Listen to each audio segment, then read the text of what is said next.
You have a prepaid call from Marquel Smith, an incarcerated individual at the California State Prison, Los Angeles County. even though I have a life without the possibility, plus 206-year sentence, I know that the good Lord has a plan for me in the near future.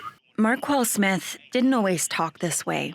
For years, I was just bumping my head in and out of the hole, catching shoes, being involved with violence. And the way prison was back then, there was no, you wouldn't hear about nobody going home. If you had life, you had life. It's all about survival and doing what you do to, maintain, your status. But at the same time, that comes from your adverse childhood experiences.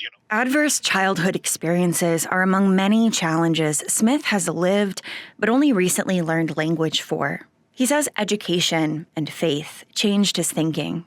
A priest used to visit him in solitary confinement. He started attending the prison's church services and college classes. Now I want to, be an engine of putting a stop to the self-destruction that goes on in the same type of communities in which I come from. He wrote 2 books, including one to steer youth away from crime. He quit cursing and smoking weed. He mentors other incarcerated people. He says he hasn't been written up for bad behavior since 2016. I want others to understand that there's a better way, and love is the key. Despite these changes, Smith can't go before the parole board to let them decide if he deserves it. His sentence doesn't let him. He was convicted of killing the 19-year-old clerk during a convenience store robbery. He denies that.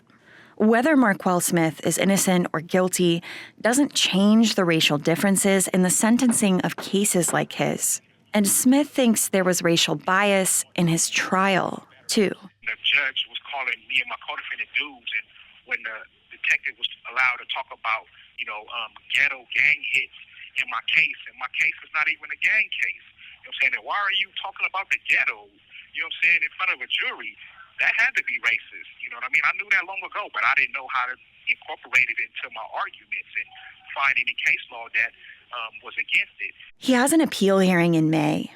If that's denied, he might appeal again under California's Racial Justice Act, or RJA. It would allow for resentencing if he could prove racial bias in his case. When the RJA was passed in 2020, Colleen Chen got to work. It was definitely a lot of pain to do it. She co-directs the Berkeley Center for Law and Technology. She wanted to provide evidence for the unequal treatment Black people have voiced for decades. Lived experience has been there the whole time, but the ability to tell a more broad story based on data has been missing. She built a database to compare racial outcomes in the California justice system. She found a pattern she calls striking. So what you might hear is, in general, we see that Black people are overrepresented in the criminal justice system.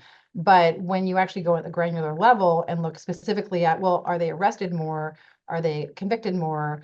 At every county and every single charge, we saw that there was disparity. It's really hard to explain that as existing without the presence of bias. Chen says bias doesn't mean the judge or the attorney or arresting officers are explicitly racist, but that unconscious attitudes add up at every step of the judicial process.